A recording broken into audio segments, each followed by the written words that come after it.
for joining me once again here at Commercial Property Club Podcast. It's always good to be with you as always.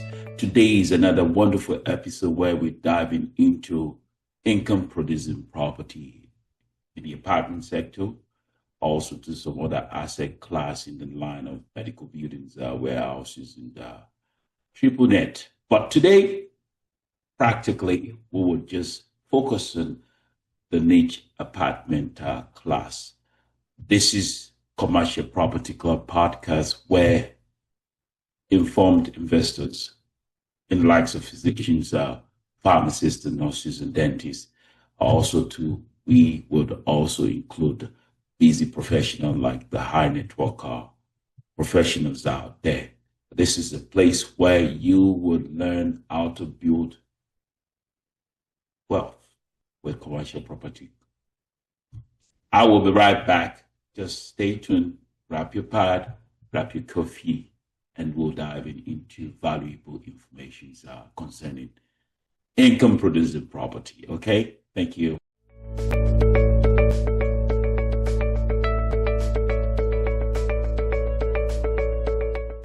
Welcome once again. This is Commercial Property Club Podcast. We're going to be showing you our basic professionals, the likes of your pharmacists, physicians, nurses, and dentists, some valuable information in income producing property.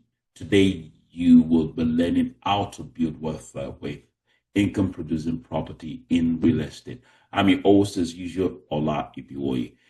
Today, we'll be diving into what I call the amenity wars. Yes. The battle among apartment communities to offer the right futures that attract tenants that command premium rents and keep occupancy strong. So today's topic is going to be in that light, what I call amenity wars, in which we're creating a lifestyle or community that commands premium rental. That's a topic for today. Amenity wars. That's what I call it. Sounds like something edgy, but really there is always that competitive edge that you carry when it comes to having an investment property. So, creating lifestyle community that command premium rent. If you ever wonder why some property can change, can charge hundreds more in rent for what it looks like the same square footage, the answer is right here in the facets of looking at the amenities that they offer. And if you want to look at it critically, tenants today are just renting four walls. Not just renting four walls, they're renting a lifestyle. That's why we're diving into it today. In the package of income producing property of your apartment, your leases are a form of lifestyle for your occupancy. In terms of people that want to rent, they're renting into a lifestyle. It's either you have it or you don't have it as an apartment property. The right amenity is always equal what I call high rents, long stays, and less turnover. The better the amenities inside your property, the more likelihood that you won't have a lot of turnovers. So for investors, amenities are quite something that you should consider in your value add tools that multiply your net operating income. As you can see in the holistic aspect of creating an investment, your net operating income is quite important, and you want to do things that will buffer or increase in that light. Why this matter to professionals? Just like I would make the analogy, just like I did the other time when I was considering, when we're talking about the last episode. I'm talking to medical professionals right now. I want to do something that will resonate with us as we deal with our patient. When patients choose hospital with better technology and better comfort level, renters choose community that make life easy just as much in that same ramification, or rather in that same comparison. Think about it. In your medical practice, you're comparing two clinics offering the same physician expertise. One has outdated chairs, long wait lines, and no digital scheduling going on. And the other has a modern waiting room, online booking, as well as free Wi-Fi for his patient at the waiting lobby. Uh, the wellness ultimately will pick in terms of which one will attract more patients, the one that feels better, comfort level for incoming patient. It's the same thing with apartments. Apartment walks wonder when people perceive a lifestyle upgrade in a particular apartment in which they wish to rent. They would look at the lifestyle upgrade that they're getting. And once they consider or rather see that it's an upgrade, obviously they're willing to pay more for what they're renting. Let's consider, for example, if we have a 150 units property that invest in value adds, let's say like a fitness center, like a $50,000 upgrade, package lockers of about $25,000, and also to creating like a dog park within the community. This obviously, let's say, it drives an extra $75 per month in terms of a rent bump per unit.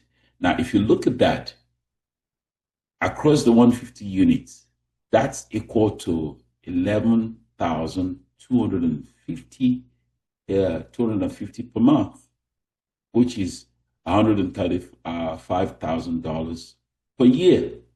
Now, when you consider it at a 5% cap rate, that's a bump up close to about 2.7 million in value creation. Now, you look at the key takeaway: small lifestyle upgrade creates massive long-term wealth for investors.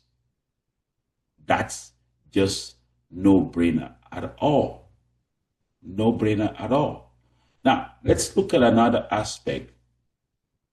Health focused spaces like maybe your gym, maybe there's a studio for yoga, walking trails within the community, maybe work from home picks like co-working aspect of the community center lounge, and maybe there's something like a high-speed Wi-Fi, or maybe your Zoom meeting kind of office, convenient techs like smart logs, app-based maintenance requests, Amazon package lockers, and pet-friendly features like your dog parks and grooming station.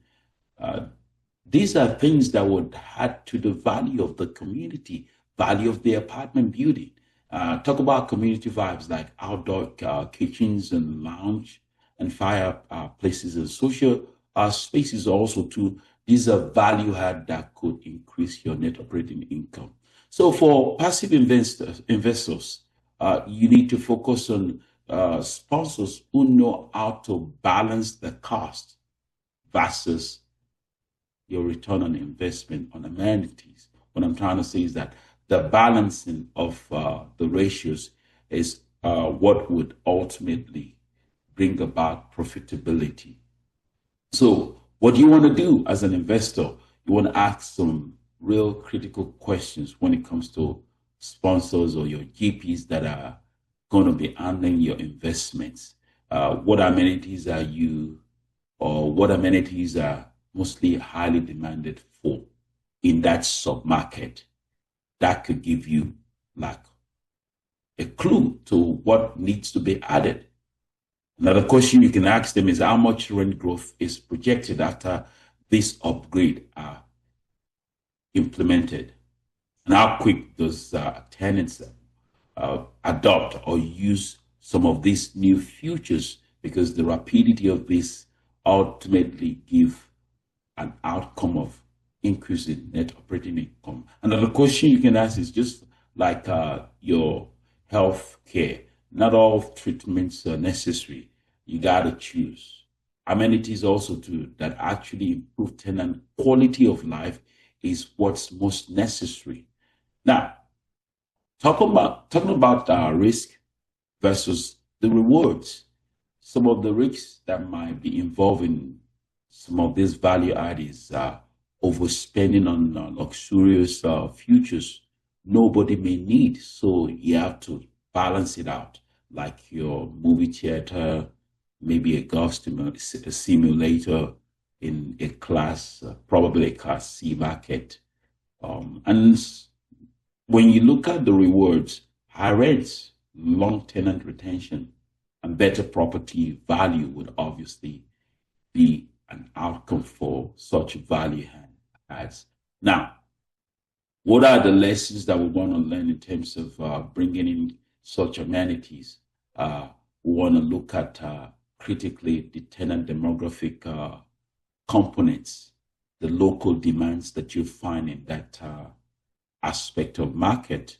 Now, let's consider what it means maybe in a time that is a downtime, like a time of recession. In places maybe the market is on the downside, tenants will still want value, but they choose properties that give them more for their money. Mid-tier properties with upgraded but affordable amenities like your fitness centers, co-working lounges within the property, outperforms both maybe ultra luxurious and outdated apartments. For professionals, this translates to steady, reliable cash flow even in tough times. I'm talking about the return on investment. So when we look at this, amenity carries weight. In my closing, I will say, or rather in my recap, amenities are, they're just not peaks. They are wealth building tools that can drive your net operating income and long-term return on your investment. For high net worth individuals, for healthcare professionals, don't just think location. I know most times that's just about what people say when it comes to real estate, but there are things that could be moved around or rather addressed within the components of when the cycle of the investment is on, which is what we talked about right now. Amenities is one of the things that you want to really focus on. Amenities. So you want to take note of that. So today, this is where the amenity was I won in terms of when there are comparables between one property versus another property. And this is where smart investors can create lasting wealth when it comes to investing in income producing property, your apartment. So I hope I've been able to dive in a little bit deep when it comes to amenity value add. Thank you for joining me once again here at Commercial Property Club, our podcast. Be sure to subscribe with us, share with your colleague, and leave a review with us on our YouTube channel, on our LinkedIn page, as well as our Facebook page. Keep building wealth, keep building community, and where you want to add value in terms of your knowledge base. That way, you know what kind of income producing property you ought to invest in. Today, we've just talked about how to add value in terms of addressing amenities. I will see you another time here at